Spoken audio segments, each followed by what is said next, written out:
What follows may not be suitable for all audiences. Listener discretion is advised. The world is full of stories. Stories of mysteries, of curiosities, of oddities. Join Kat and Jethro Gilligan-Toth for the strange, the bizarre, the unexpected, as they lift the lid and cautiously peer inside the Box of Oddities. Ah, yes, the haunting theme from the Box of Oddities, which, by the way, has been stuck in my head constantly now for about 4 days. I go to sleep at night. Bum, bum, bum, bum. I wake up in the morning. Bum, bum, bum, bum. At least it's a song that you like, right? I suppose. Yeah. It's not like some things. Like, I have commercials stuck in my head from when I was a kid. So Commercials from when you were a kid. yeah, like you remember the like the compilation CDs. Like, I'm not sure. Go ahead and... Like, I think I love you, so what am I so afraid of? I'm afraid that I'm not sure of a love there is no cure for. I heard my mama cry. Oh, okay, yeah. Wait. Yeah, I do remember that. Start it again. Well, let's recreate it. Go ahead. I think I love you. New so from what am I K-Tel. so afraid of? I'm afraid Music that I'm explosion. not sure of a love there is no cure for. 22 original hits. I heard my mama cry. 22 original stars. I heard her pray the night Chicago Music died. explosion. Ride, hitching a ride. Music Explosion from K-Tel, available now. Send $9.99 for album, $10.99 for CD or cassette. Music Explosion from K-Tel. The country, wanna go. Okay, like that. Wow. It's a curse. I was transported back in time there. That was lovely. Thanks. That is such a beautiful thing. As long as it stays in your head. Right, yes. No. Thanks. I'm sure that is. Mine. Theboxofoddities.com. And you can reach us at curator@theboxofoddities.com. That's what Mandy did. And Mandy sent a message about the last story that I did, which was the Blanche Monnier story. Creepy. I had a hard time finding certain bits of information about that. So Mandy helped fill me in. She discovered Blanche Monnier's mother. I was complaining because I could only find Madame Monnier. Yeah. And her mother's name was Louise. So thank you so much, Mandy. You are a treasure. And you're our official Box of Oddities Cub reporter for this episode. You keep naming people official Box of Oddities something or others, yeah. And it's bizarre. Yeah, I think it's appropriate that we start rewarding people. It's only fair. Yeah. By the way, being a Cub reporter comes with nothing but our love and admiration. All right, I go first. Here we go now. Oh. I'm sorry, I'm just a little bit excited. It was 1975. It was summer in Bermuda. There were two twins that lived there. One of the twins was riding his motor scooter. It was kind of like a moped kind of thing. Sure. Unfortunately, he was struck and killed by a taxi cab. Oh. A year later, his other twin, who had taken the scooter and fixed it up, was riding the same scooter, was struck and killed by a taxi cab. No. Driven by the same driver. At the exact same place, carrying the same passenger. Oh my goodness. Now, you're probably saying, that sounds like a bunch of BS. It does. It sounds like a made-up Facebook type story. It does. That my aunt would share with me. And I'd go, listen, it's important to do research and just make sure that the things that you're sharing are true. Yeah, vet your sources. So I did. This came from the Royal Gazette in Bermuda and also Reader's Digest. Well. So there you go. That's journalism. So what we're going to talk about today is just really bizarre coincidences. Oh, cool. That's just one of them. Here now is another. This sounded so announcery. I loved it. Here now is another. And now on with the countdown. Keep your feet on the ground and keep reaching for those stars. You're so did. Edgar Allan Poe, of course. I love him. We love us some Poe. He published a novel in 1838. It was his only novel, and it was called The Narrative of Arthur Gordon Pym of Nantucket. Partway through the book, this is according to Mental Floss, partway through the book, the crew finds themselves stranded on a busted up boat. Okay. With no food and water, just being tossed about by the ocean. The angry ocean. The angry, angry ocean. Doing some tossing as it does. Yeah, they managed to catch a tortoise and they ate that, but it was really hard to survive because they were out there for quite some time. So they drew straws. Whoever got the short straw was going to be killed and eaten. Okay. All right. The guy who drew the straw was a guy named Richard Parker, who was promptly stabbed to death. His hands and feet were thrown overboard. You can read it for yourself. It's pretty grisly. It was kind of like the floating Donner Party, if you will. It was the Donner Party on the high seas. Oh. Yeah. And then the rest of them, they got rescued and everything was groovy, as the youngsters say. Except for they'd eaten a friend. Yeah. About 50 years later, a yacht left England headed toward Sydney, Australia. The yacht was not really big enough to be making long trips like this, and they ran into a storm. They had a 4-man crew, barely escaped to a lifeboat, and they certainly didn't have enough food or provisions. Now, this is real life? This is real life. Yes, I'm sorry. Oh, it's okay. They were able to catch a turtle and eat it, just like their counterparts in the Poe tale. Shocking, considering turtles are so swift. They needed more if they were going to stay alive. So No. yeah.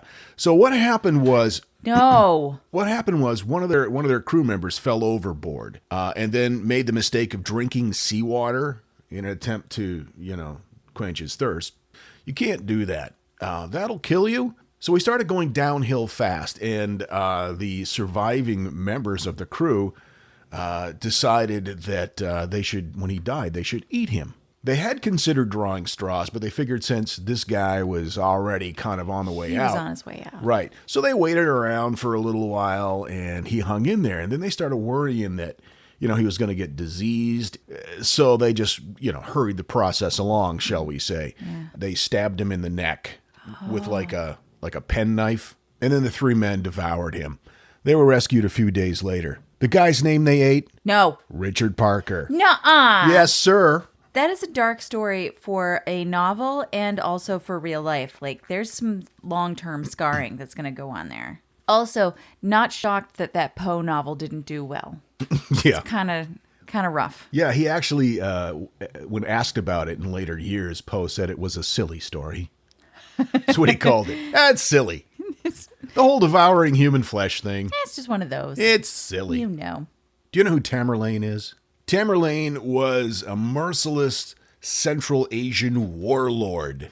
His exploits were horrifying. According to The Independent, he was a brilliant military leader. He captured something like 27 thrones across Asia with his nomad armies in the latter part of the 14th century. Oh, my goodness. He created an empire that stretched from Delhi to Moscow. The trouble is, he was also a horrible, horrible man. He was sadistic and cruel. He regularly, when he would take over a particular city, he would just murder everybody in it and then cut their heads off and pile them up into a pyramid. Oh, just a fun little pile. Yeah, just the thing that brightened up the kid's eyes with childlike wonder. He reportedly left something like 17 million people dead. Whoa. In the wake of his 40-year trail of destruction. All right, press the fast forward button on your timeline to 1941. Okay, it's 1941. Tamerlane's body was exhumed by a Soviet scientist. Now, on the tomb itself, there was an inscription that said, "When I rise from the dead, the world shall tremble." Oh. So anyway, he dug him up regardless, and he opened up the tomb, and in the tomb, there was another inscription. It said, "Whomsoever opens my tomb shall unleash an invader more terrible than I." 2 days later, despite having signed the German-Soviet Non-Aggression Act, Adolf Hitler and his Nazi troops invaded the Soviet Union. What? That is nuts. I'm really impressed with your coincidence findings. Here's one that's really weird. From NBC News. Tsutomu Yamaguchi was in Hiroshima on a business trip for a shipbuilding company August 6, 1945, when the U.S. flew over the city, the B-29s, and dropped the atomic bomb. Right. He suffered serious burns to his upper body. He spent the night in the city, though. Then he returned to his hometown of Nagasaki, 190 miles to the southwest. Oh, no. And the U.S. bombers came in 3 days later and bombed again. Oh, no. He survived not one, but 2 atomic blasts within a 3-day period. That's insane. Not only did Mr. Yamaguchi survive both of the atomic bombs, but he went on to live for many, many, many, many years. In fact, in 2009, he did an interview with a newspaper, and he said, "My double radiation exposure is now an official government record.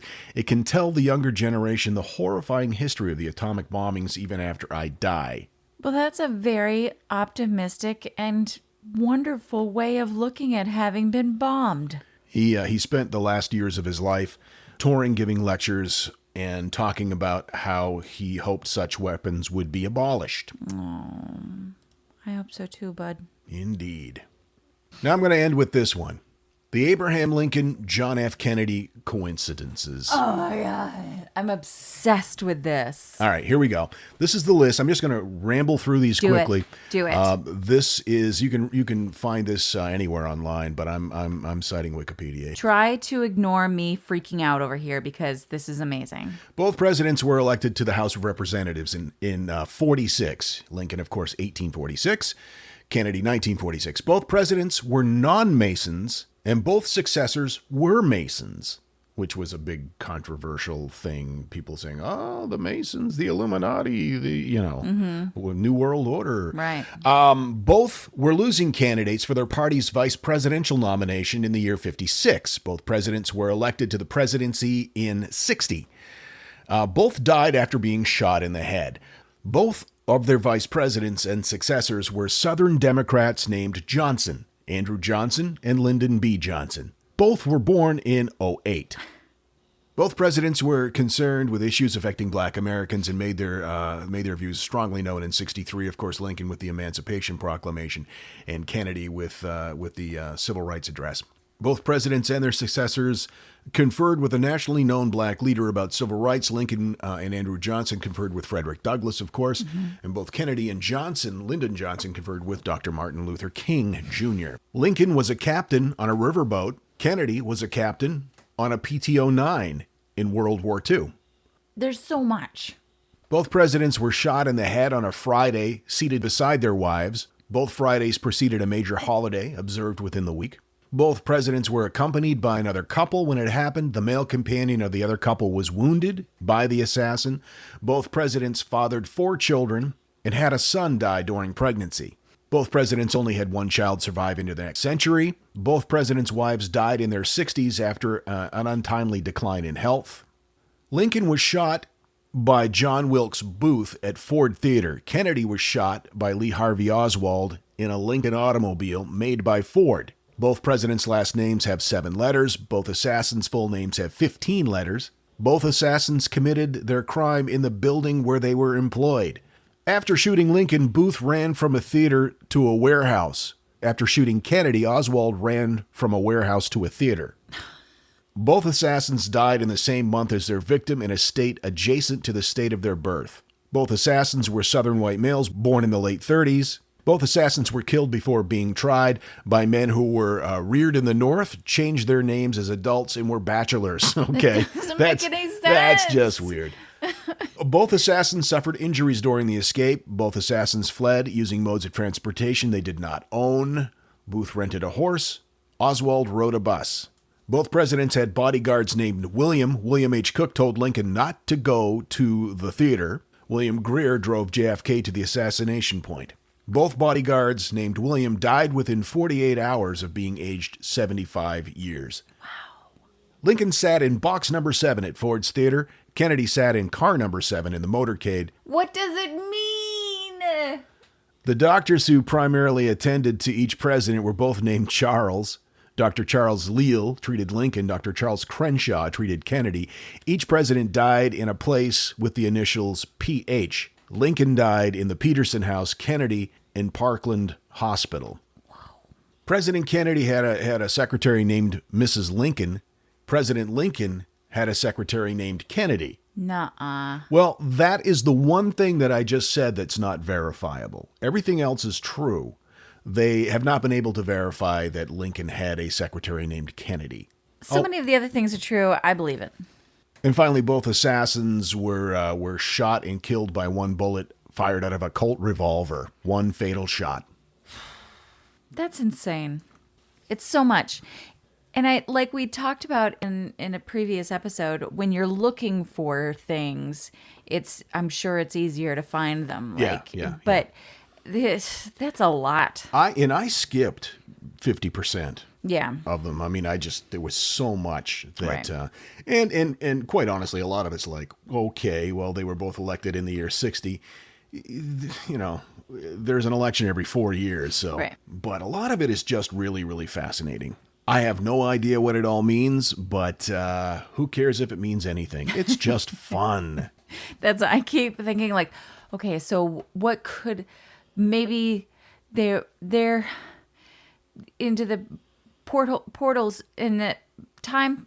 I don't know. That was well put. Thank you.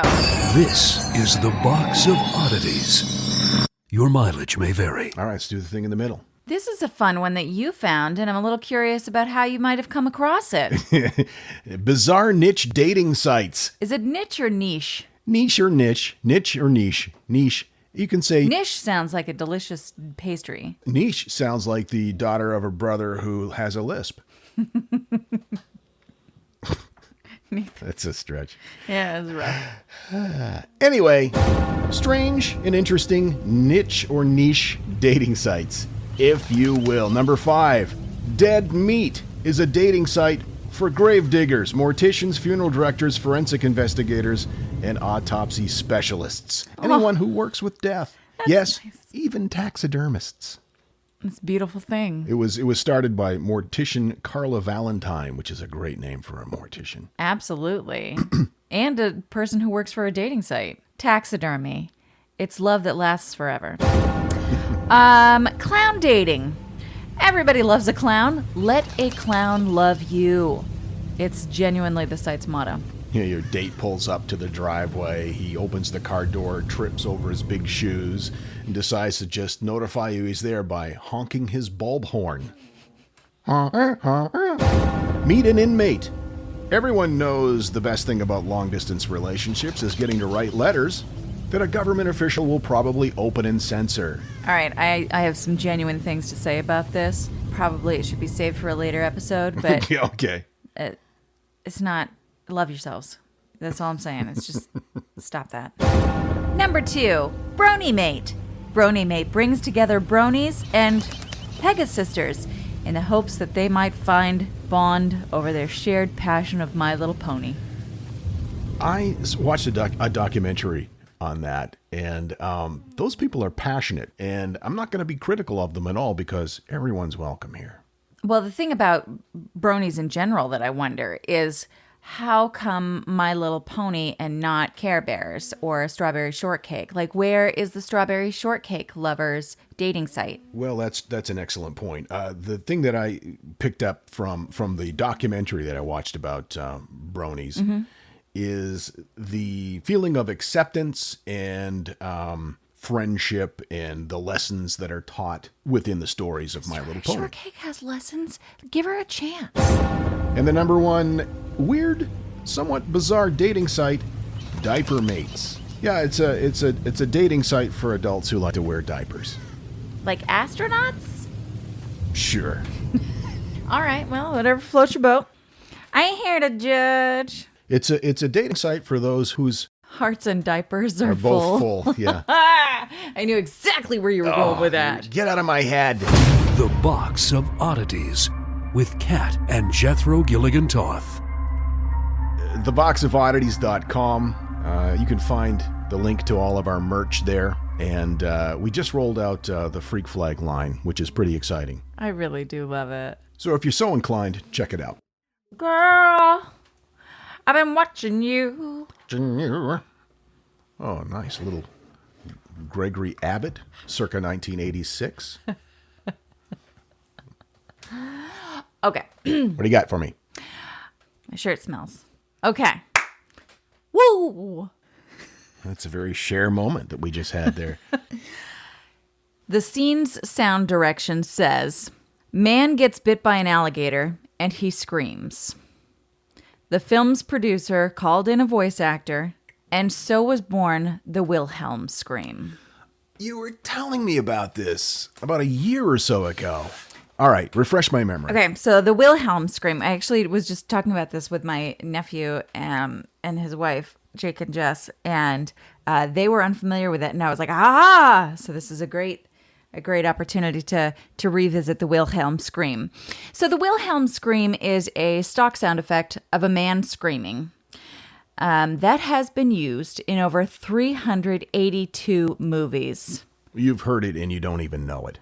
Beginning in 1951 for the film Distant Drums, the scream is often used when someone is shot, falls from a great height, or is thrown from an explosion.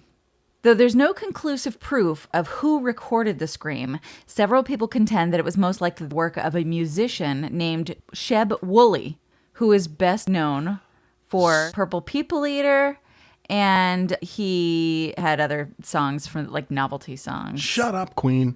Oh. Is that right? So, written paperwork from Warner Brothers' distant drum recording session list Woolley as a performer on that day, and in a later interview, his wife had talked about this scream. So the Wilhelm scream originates from a series of sound effects recorded for the 1951 movie Distant Drums. And in a scene from the film, soldiers are wading through a swamp in the Everglades, and one of them's bitten and dragged underwater by an alligator. Mm-hmm. So the scream for that scene was recorded later in a single take, as they so often were, especially for Westerns. The sound's not great, and there's so much that was done afterwards.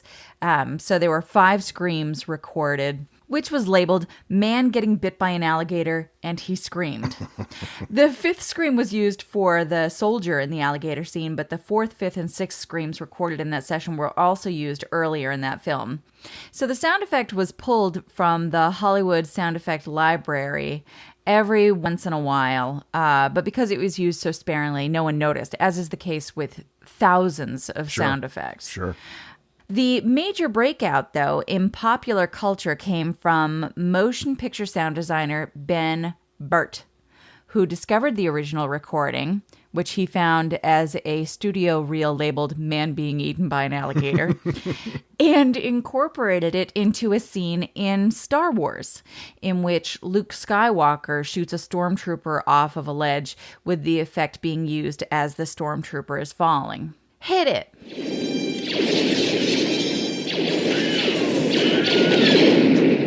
There you go. See, you've heard it. You've heard it a lot.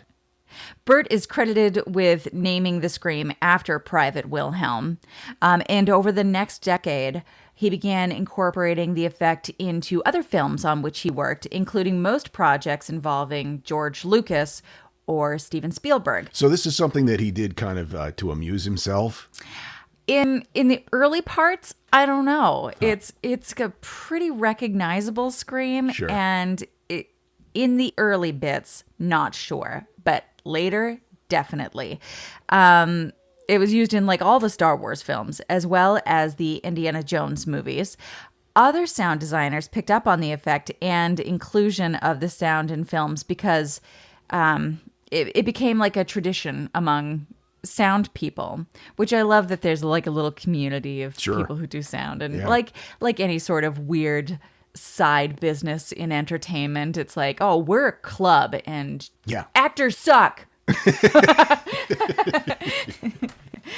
And in what is perhaps an in-joke within an in-joke, in one of the scenes of Indiana Jones and the Temple of Doom, it actually features a man being eaten by a crocodile, accompanied by the Wilhelm scream. So that's like a 30-year callback. Right.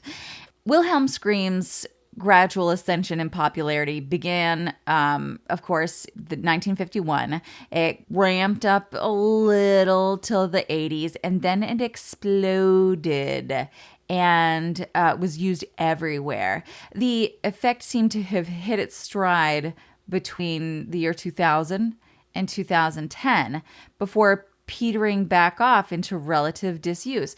Not a lot of people use it anymore, and it's believed it's because of the internet. It was an in-joke, and then once everyone became aware of it, once the compilation videos were made and everyone started to really recognize it, it wasn't fun for the sound guys anymore. Actors still suck. It was kind of like back in the old days, when Fleetwood Mac first came out and everybody thought they were great. And then they became popular and those same people said, Fleetwood Mac sucks. Yeah. Yeah, it's not fun anymore. There was one particular Wilhelm Scream compilation video that became really popular in 2006. It got millions of views. And so it was an inside joke. It turned into not so much of an inside joke, and now it's kind of on its way out. Ben Burt said the Wilhelm Scream was something that was so below the radar that the only people who noticed were the ones who knew. And he was the one that found the scream after 45 years, and he kind of felt like, oh, he took possession of it. Now everyone knows about it. He loved and nurtured it, and now it's been stolen from him. He said, now that it's above ground, it isn't nearly as much fun to use anymore. That's great. Bom, bom, bom. Sheb Woolley, his wife, recalled that Sheb, quote, always used to joke about how it was so great about screaming and dying all the time. I guess they never received any royalties or monies from the use of his scream. It's kind of one of those things.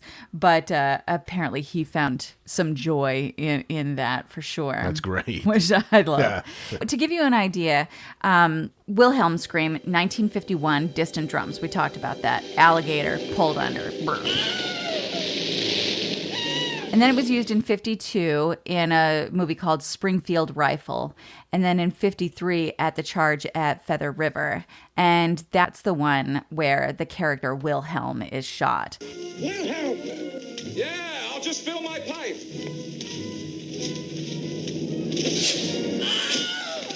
So it's not from the first movie that the character name is used. It's just that's what people pointed to because that's the earliest they could find. I see. But now we know that it's actually from before then. 1977, Star Wars. 1978, Star Wars Holiday Special. 1979, More American Graffiti. 1980, The Empire Strikes Back. 1980, The Empire Strikes Back SPFX. The Big Brawl from 1980, Raiders of the Lost Ark from 1981, History of the World Part 1, 1981, Time Bandit, Swamp Thing, Poltergeist, Return of the Jedi, Under Fire, Indiana Jones and the Temple of Doom. I can't keep doing this. No. But then, like, as recently as 2009, Up used it as the dogs fall into the river. One of them screams a Wilhelm, which is funny because it's an animated dog screaming a Wilhelm. That was funny. That's hilarious. And then Quentin Tarantino is known to use the scream quite a bit, and he used it in, like, Inglourious Bastards and such. So I've put together a little compilation for you, and I hope that you will enjoy it.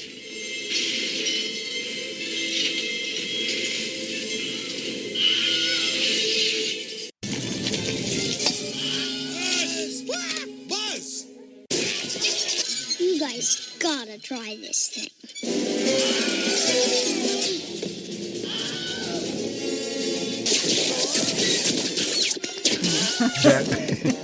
I don't know why it makes me laugh so much. I love it. That is amazing. And when I hear it and I'm not looking for it, and like if I'm in the kitchen and a movie's on and I hear the Wilhelm scream, it delights me to no end. Wilhelm Scream, the fourth album from Lion to the Dying. There's actually a band called Wilhelm Scream. Is there really? Yeah. When I was looking up information on Wikipedia, it was like other articles, Wilhelm Scream, the band. That's fantastic. TheBoxOfOddities.com is our website. And you can email us at curator@theboxofoddities.com. We're also available on Facebook, Instagram, and Twitter. You can also find some stuff on YouTube. Yeah, we don't have a lot of it on YouTube, because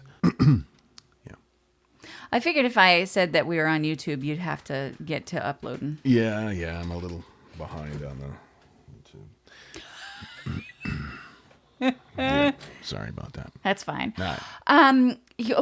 Okay, so and real quick, I wanted to say before we wrap things up, we've seen some merchandise orders go out, and we should start to see photos popping up of people wearing their Box of Oddities t-shirts and such in the next couple of days. And I just Yes, if you did order some of the merch, send us a picture of you using it, whether you're wearing it or if it's a coffee mug drinking out, whatever. Just we want to know that you're real. Okay, we just want to know you're real people. I know that I spent more money on Box of Oddities merchandise than we will make on Box of Oddities. Oh, sure, merchandise. yeah, that's true.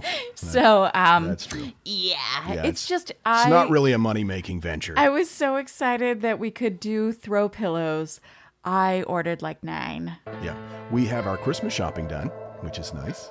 2 episodes a week, so we'll see you in a couple days. Yay! Thank you so much for hanging out with us. I love you. I love them more. Liar. Okay, keep flying that freak flag. Fly it proudly. And so, let it be known that the Box of Oddities belongs to you, and its fate is in your hands. Therefore, it's been requested by those whom I report to beseech you for assistance. The Box of Oddities is free. We ask but one thing of you, to provide a 5-star rating and a positive review. True, that is 2 things. However, 'tis merely a 5-star rating and a positive review. Also, subscribe to us. Okay, so 3 things is all we ask. 3 things and 3 things only.